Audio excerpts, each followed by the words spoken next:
Hello friends, psychology की पाठशाला के पिछले वीडियो में हम लोगों ने यह समझने की कोशिश की थी कि हमारा जो व्यक्तित्व है उसको कौन कौन से फैक्टर्स प्रभावित करते हैं। हमने ये भी समझा था कि मुख्य रूप से दो फैक्टर्स हैं, एक जिनको हम कहते हैं बायोलॉजिकल फैक्टर या हेरिडिटी से रिलेटेड फैक्टर्स, और दूसरा फैक्टर्स होते हैं इन्वायरमेंटल फैक्टर। जो पार्ट 1 था, मतलब कि जो मैं पिछला वीडियो है, आज ये पार्ट 2 बन रहा है। पार्ट 1 में हम लोगों ने समझा था बायोलॉजिकल फैक्टर को, और उसमें फिजिक की बात की थी, फिजिकल हेल्थ की बात की थी। हमने एंडोक्राइन ग्लैंड्स की बात की थी कि कैसे हमारे हार्मोन्स हमें प्रभावित करते हैं, कैसे हमारा नर्वस सिस्टम हमें प्रभावित करता है। आज का जो टॉपिक है वो बायोलॉजिकल फैक्टर्स के ऊपर बिल्कुल नहीं है, क्योंकि वो हो चुका है। यदि आपने वो वीडियो नहीं देखा है तो डिस्क्रिप्शन में जाइएगा, लिंक वहां पर है, आप उस वीडियो को देख सकते हैं। आज का जो टॉपिक है इन्वायरमेंटल फैक्टर, कि क्या वातावरण भी हमें प्रभावित करता है, या इन्वायरमेंट की जितनी भी चीजें जो आपको दिखाई देती हैं वो आपको प्रभावित करती हैं। तो फिर इसका सीधा सा उत्तर है कि आपके चारों ओर जो कुछ भी है, आप जिस घर में रहते हैं, आप जिन फैमिली मेंबर्स के साथ रहते हैं, आप जिस सोसाइटी में रहते हैं, आप जिस कम्युनिटी में रहते हैं, आप जिस धर्म से बिलोंग करते हैं, आप जिस जाति से बिलोंग करते हैं, ये सारी के सारी चीज़ें आपके वातावरण का पार्ट है, आपके कल्चर का पार्ट है, और ये सभी के सभी चीज़ें आपको प्रभावित करते हैं, आप माने या ना माने। अब मैं खुद आपसे क्वेश्चन करता हूं कि क्या आपके धर्म ने आपको प्रभावित नहीं किया है? क्या आपकी जाति ने आपको प्रभावित नहीं किया है? क्या आपके संप्रदाय ने आपको प्रभावित नहीं किया है? या आपके पीयर ग्रुप, आपके जो दोस्तों का जो ग्रुप है, क्या उसने आपको प्रभावित नहीं किया है? या मैं कहूं आपकी जो फैमिली है, जिसके साथ आप बहुत सारा समय बिताते हैं, क्या उन्होंने आपको प्रभावित नहीं किया है? तो इसका उत्तर आप भी कहेंगे हाँ साहब, सबका प्रभाव हमारे ऊपर पड़ा है। इसलिए मैं कहता हूं कि विवेक क्या है? विवेक is a product of biological factor and environmental factor. तो अब एक एक करके हम बात करते हैं कि इन्वायरमेंटल फैक्टर बेसिकली होते क्या है। मैंने आपको बता दिया कि हर चीज इन्वायरमेंट में आती है, आपके फैमिली मेंबर, आपकी व्हाइट वॉश, आपके घर का कलर, आपके सब कुछ, मतलब कि जो आपके चारों ओर है वो आपका इन्वायरमेंट है। लेकिन फिर भी हम थोड़ा सा सिस्टमैटिक तरीके से इसको समझने की कोशिश करते हैं।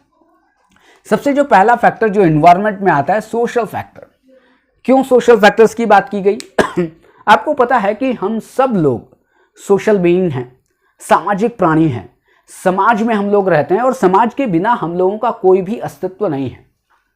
आप किसी तो समाज में रहते होंगे, कोई कहता नहीं साहब मैं तो जंगल में रहता हूं। नहीं साहब, जंगल में भी अपना एक समाज बनाया जा सकता है, अपने कुछ 2 या 4 या 5 10 लोगों का एक सोसाइटी बनाई जा सकती है। तो आपके जो सोशल फैक्टर्स हैं वो उससे रिलेटेड हो जाएंगे। इसलिए सबसे इंपॉर्टेंट बात यह है कि सोशल फैक्टर्स आपको बहुत ज्यादा प्रभावित करते हैं। सोशल फैक्टर में सबसे पहले बात की जाए सोशल ग्रुप की, कि अब आप देखें, मैं जैसे लकुलिश योग विश्वविद्यालय, मेरा अपना सोशल ग्रुप है।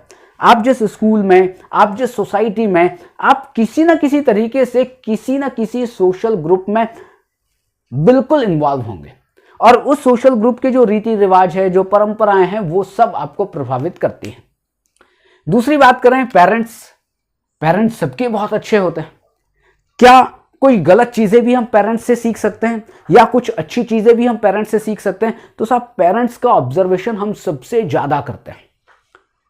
और कब से करते हैं? जब से हम पैदा हुए उसके बाद हमने पेरेंट्स को देखा, और बिल्कुल लंबे समय तक, एक जीवन का बहुत बड़ा काल आपका पेरेंट्स के साथ बीतता है। पेरेंट्स लड़ाई करते हैं, या पेरेंट्स आप बहुत अच्छी तरह बात करते हैं, या पेरेंट्स का एक दूसरे के लिए या आपके साथ कैसा व्यवहार है? वैसे तो पेरेंट्स हर बच्चे के लिए बहुत अच्छे होते हैं, लेकिन फिर भी कुछ पेरेंट्स ऐसे होते हैं जो ओवर प्रोटेक्टिव होते हैं, अपने बच्चों को बिल्कुल फूल जैसा संभाल कर रखते हैं। अब आप देखें, जब आप किसी बच्चे को ओवर प्रोटेक्शन दे रहे हैं तो वहां पर वो बच तो सकता है, आप उसको किसी भी बाधा से बचा तो सकते हैं, लेकिन फिर भी उसका एक नेगेटिव इंपैक्ट होगा कि वो इंडिपेंडेंट नहीं हो पाएगा, वो डिपेंडेंट होगा। वो बड़ा भी हो जाए तो पहले फैमिली मेंबर्स के ऊपर डिपेंडेंट होगा, फिर स्कूल के दोस्तों के ऊपर डिपेंडेंट होगा। मतलब लीड लेने की जो पावर है, या इनिशिएट करने का जो एक तरीका है, वो बच्चा सीख नहीं पाएगा। और कुछ पेरेंट्स ऐसे होते हैं जो ओए बिल्कुल बिल्कुल बिल्कुल बिल्कुल दंड, बिल्कुल पनिशमेंट। तो ना आपको बहुत ज्यादा पनिशमेंट देना है, ना वो बहुत ज्यादा ओवर प्रोटेक्शन देना है। तो रेयरिंग प्रोसेस समझाने की जरूरत नहीं है, पालन पोषण की प्रक्रिया समझाने की जरूरत नहीं है। ये अब फैमिली मेंबर्स को सीखनी है कि पालन पोषण करने की प्रक्रिया क्या हो सकती है। उस पालन पोषण जैसा होता है वैसा ही आपकी पर्सनालिटी पर असर होता है। फिर उसी फैमिली से रिलेटेड एक चीज और है, relationship among members of family, कि आपके फैमिली में जितने भी मेंबर्स हैं, आपके भाई है, आपके चाचा है, आपके ताऊ है, आपके दादा है, आपकी दादी है, आपकी बहन है, या आपकी शादी हो गई, आपकी पत्नी है, बहुत सारे लोग रहते हैं, उन फैमिली मेंबर्स के बीच रिलेशनशिप कैसी है। और यह जरूरी नहीं है कि फैमिली मेंबर्स के रिलेशनशिप बहुत अच्छी हो, कभी कभी खराब भी हो सकती है। कभी हो सकता है 10 लोग हैं और 10 में से 2 लोग एक दूसरे के लिए अच्छी बात नहीं करते हैं, वहां पर रिलेशनशिप खराब है, 8 लोगों की अच्छी है। तो फैमिली मेंबर्स के रिलेशनशिप को भी बच्चे ऑब्जर्व कर रहे हैं, अच्छा वो ऐसा कर रहा है, वो ऐसा कर रहा है। क्योंकि सबसे बड़ी चीज है कि बच्चे सीखते कैसे हैं, बच्चे सीखते हैं ऑब्जर्वेशन से। बच्चे इंस्ट्रक्शन से कभी नहीं सीखते।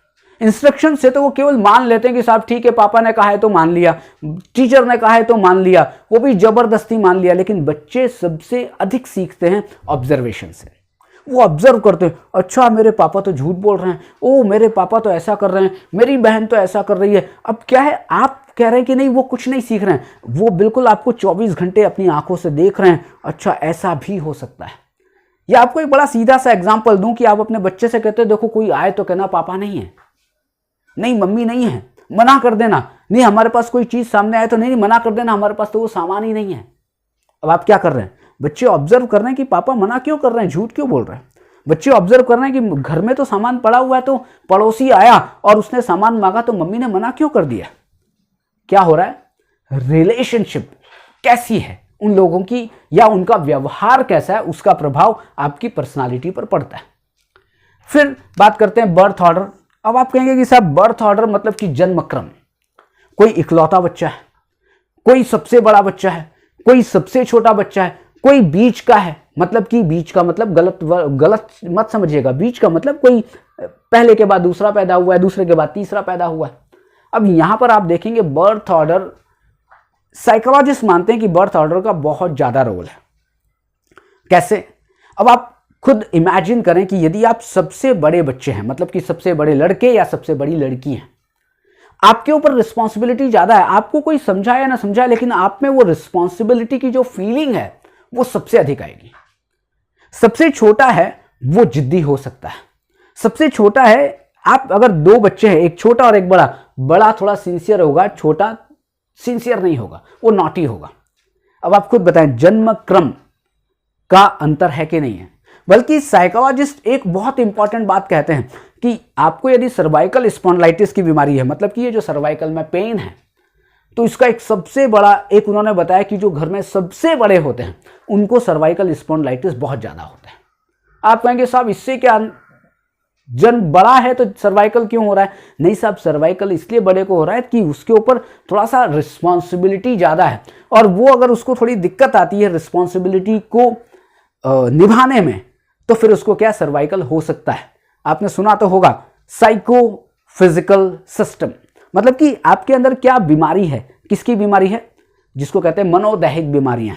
साइकोफिजिकल डिसऑर्डर है, मन में कारण है और शरीर में उस बीमारी का जो लक्षण है वो दिखाई दे रहा है। तो इसलिए मैं कहता हूं कि बर्थ ऑर्डर का भी बहुत बड़ा रोल है। स्कूल इन्फ्लुएंसेस, हिंदी मीडियम वाले बच्चों को आप देख लें, इंग्लिश मीडियम वाले बच्चों को देख लें, गांव के बच्चे को देख लें जो गांव में पढ़ता है, शहर के बच्चे को देख लें जो शहर में पढ़ता है, या टीचर जो पढ़ाता है, या टीचर का कैसा व्यवहार है, टीचर क्या खाता है क्या पीता है। बच्चे सबसे अधिक ऑब्जर्व करते हैं अपने टीचर को। अच्छा मास्टर साहब ये कर रहे थे, मास्टर साहब देखो मैंने वहां देखा वो पानी पूरी खा रहे थे, हमें तो खिलाया नहीं। अब क्या हुआ, जो भी स्कूल इन्फ्लुएंसेस हैं, मतलब कि स्कूल से रिलेटेड आपके टीचर्स हो गए, आपका सिलेबस हो गया, स्कूल बिल्डिंग हो गई, स्कूल की फैसिलिटी हो गई, ये सब चीजें भी आपको प्रभावित करती हैं। सेकंड आता है नाइबरहुड, आपके पड़ोसी। पड़ोसी सबके बहुत अच्छे होते हैं, कुछ के खराब भी हो सकते हैं। तो पड़ोसियों का भी आपके ऊपर असर होता है, क्योंकि पड़ोसी भी जो भी कुछ कर रहे हैं आप उसको देख रहे हैं, जो भी कुछ कर रहे हैं आप उससे सीख रहे हैं, तो पड़ोसियों का भी असर आपके ऊपर, आपकी पर्सनालिटी के ऊपर होता है। सोशल एक्सेप्टेंस, ये बहुत इंपॉर्टेंट टॉपिक है। सोशल एक्सेप्टेंस का मतलब क्या है कि सोसाइटी में आपको लोग एक्सेप्ट करते हैं या नहीं करते। सोसाइटी में जब आप बात कहते हैं तो उसको लोग एक्सेप्ट करते हैं या नहीं करते। सोसाइटी में यदि लोग आपको एक्सेप्ट करते हैं तो आपका सेल्फ कॉन्फिडेंस बूस्ट होता है, सेल्फ कॉन्फिडेंस हाई होता है। लेकिन लोग जैसे ही आपको नेग्लेक्ट करते हैं, जैसे ही आपको रिजेक्ट करते हैं या आपको एक्सेप्ट नहीं करते हैं, वैसे ही आप इंफीरियर फील करते हैं, आप इनसिक्योर फील करते हैं। यह है आपकी पर्सनालिटी पर सोशल ग्रुप का प्रभाव। अब इसी एनवायरमेंटल फैक्टर का दूसरा फैक्टर है कल्चरल फैक्टर। संस्कृति प्रभावित करती है। मैं आपको बड़ी सिंपल भाषा में समझाऊं, आप जिस समाज में रहते हैं, आप जिस कास्ट के हैं, आप जिस फैमिली के हैं, आप एक संस्कृति से बिलोंग करते हैं, संस्कृति से संबंधित है। आपकी संस्कृति के रीति रिवाज हैं, आपकी संस्कृति की परंपराएं हैं, आपकी संस्कृति के नियम हैं, आपकी संस्कृति में काम करने का तरीका है, आपकी संस्कृति की अपनी लाइफ स्टाइल है, आपकी संस्कृति के अलग अपने नियम हैं और उन नियमों से आप बंधे हुए हैं और वो नियम जैसे कहते हैं वैसे ही आप करते हैं, चाहे मेरी संस्कृति हो चाहे आपकी संस्कृति हो। अब आप खुद बताएं कि वो नियमों के आधार पर आपका काम हो रहा है, मतलब बार बार आप वही व्यवहार कर रहे हो, तो उस संस्कृति से आप प्रभावित होते हैं। हम इंडियन कल्चर के हैं तो हम क्या करते हैं, कोई अगर दिखता है तो नमस्ते, लेकिन आप वेस्टर्न कल्चर हाय हेलो। अब ये हाय हेलो कहां से आया, अपने यहाँ का था क्या? नहीं, बाहर से आया, हमने एक्सेप्ट कर लिया। तो हुआ क्या कि अब आप खुद देख लें कि इंडियन कल्चर में ऐसी कोई रिस्पेक्ट करने का हाय हेलो नहीं था, नमस्ते प्रणाम या पैर छूना है। तो ये है आपकी कल्चरल फैक्टर्स। बहुत सारे कल्चरल फैक्टर्स हो सकते हैं। मैंने आपको बड़े शॉर्ट में आपको समझा दिया कि कल्चर के, संस्कृति के जो भी नियम हैं, जो भी परंपराएं हैं, उसने आपको प्रभावित किया है। और कल्चर क्या करती है, कल्चर ट्रांसफर होती है। आपके परदादा के समय भी संस्कृति थी, परदादा से दादा में आई, दादा से पापा में आई, पापा से आप में आई, आपसे आपके बच्चों में जाएगी। अब जैसे जैसे culture generation to generation transfer होती है तो कुछ ना कुछ परिवर्तन होते हैं। पहले हमारे जो नियम थे वो बहुत कड़े हो सकते थे, अब नियम हम ढील ले रहे थे, ठीक है कोई बात नहीं जो कुछ कर लो। पहले हम साधना करते थे तो बहुत साधना करते थे, अब क्या हो गया, अब कहीं ना कहीं समय के हिसाब से आपके जो नियम है वो थोड़े थोड़े इजी होते गए, या हो सकता है बहुत कठिन होते गए, दोनों ही चीजें हो सकती हैं। फिर होता है इकोनॉमिकल फैक्टर। आप पुअर हैं, मतलब कि आप बहुत गरीब हैं, आप बहुत अमीर हैं, आप बेरोजगार हैं, आप किस तरह की आपकी आर्थिक स्थिति है। अब आप गरीब को देखें, ये कोई गरीब होना बुरी बात नहीं है, मैं ये नहीं कह रहा हूं, लेकिन आप गरीब को देखें तो गरीब की अलग अपनी पर्सनालिटी है। आप बहुत अमीर को देखें, अमीर की अलग अपनी पर्सनालिटी है। आप मिडिल क्लास फैमिली को देखें, उनकी अलग पर्सनालिटी है। तो है क्या, उनका जो आर्थिक स्थिति है, मतलब कि जो उनका पैसा है या जो उनका रहने का ढंग है, वो सब चीजें आपको प्रभावित करती हैं। एक के पास सरकारी नौकरी है और एक उसी एज का व्यक्ति है जो जिसके पास कोई नौकरी नहीं है, मतलब बेरोजगार है। अब आप उन दोनों के मेंटल सेट में अंतर देखिए। जिसके पास सरकारी नौकरी होगी और मैं तो राजा हूं, और जिसके पास नहीं होगी या जो सरकारी नौकरी की तैयारी, मतलब स्ट्रगल आप देखिए, स्ट्रगल कितना हो रहा है, उससे भी आपकी पर्सनालिटी प्रभावित होती है। लास्ट जो फैक्टर है वो है पॉलिटिकल फैक्टर। आप कितना भी माने या ना माने, लेकिन पॉलिटिक्स आपको प्रभावित करती है। आप पॉलिटिकल इश्यूज जितने भी देख लें, जितने भी पॉलिटिकल इश्यूज हैं, मैं किसी का भी नाम नहीं लूंगा, किसी भी पार्टी का भी नाम नहीं लूंगा, लेकिन पॉलिटिकल इश्यूज या पॉलिटिक्स आपको डायरेक्ट या इनडायरेक्ट आपको प्रभावित करती है। चाहे, क्योंकि पॉलिटिक्स में भी बहुत सारे नियम आपके ऊपर लगाए जाते हैं और बहुत सारे नियम पर्सन टू पर्सन या कल्चर टू कल्चर या सोसाइटी टू सोसाइटी या कम्युनिटी टू कम्युनिटी चेंज होते हैं पॉलिटिक्स में भी। अब आप, क्या इन बातों का असर नहीं होता है? इन बातों का असर होता है। तो अब आपको समझ में आ रहा होगा कि आपके चारों ओर जो कुछ भी हो रहा है, आपके चारों ओर, अगर ये मोबाइल जिससे आप देख रहे हैं उसने भी आपको प्रभावित किया है, वो इंटरनेट उसने भी आपको प्रभावित किया है, वो इस पहले आप देखते थे एक पीला कलर का बल्ब आता था जिसकी पीली लाइट होती थी, वो भी प्रभावित कर रहा है, और एक व्हाइट लाइट है वो भी प्रभावित कर रही है। आपको समझना यह है कि जो भी कुछ है आपको छोड़कर, क्योंकि आप तो बायोलॉजिकल फैक्टर में आ गए, लेकिन आपके चारों ओर जो भी कुछ है वो वातावरण का भाग है, और उस वातावरण के कारण आप प्रभावित होते ही होते हैं, चाहे आप उससे इंटरैक्ट करें या ना करें। अब बल्कि मैं तो ये गलत कह रहा हूं कि इंटरैक्ट करें या ना करें, आपको इंटरैक्शन करनी ही होती है। तो आज का टॉपिक कंप्लीट। हमने ये समझ लिया कि आपकी जो पर्सनालिटी है वो किन किन फैक्टर्स से प्रभावित हो सकती है। इसके अलावा भी बहुत सारे फैक्टर्स हो सकते हैं, आप उसको कमेंट में ज़रूर बता सकते हैं, लेकिन हो सकता है कि वो फैक्टर्स एनवायरमेंटल होंगे या वो फैक्टर आपके बायोलॉजिकल होंगे। तो आज के लिए इतना ही, कल फिर मिलते हैं एक नए टॉपिक के साथ। यदि आप इस चैनल पर नए आए हों तो इस चैनल को सब्सक्राइब ज़रूर करिएगा, और यदि वीडियो अच्छा लगा हो तो लाइक ज़रूर करिएगा और दूसरों के साथ शेयर करिएगा जिसको इस टॉपिक को समझने में थोड़ी सी दिक्कत हो, या वो व्यक्ति जो इस टॉपिक को समझना चाहता है। Thank you very much.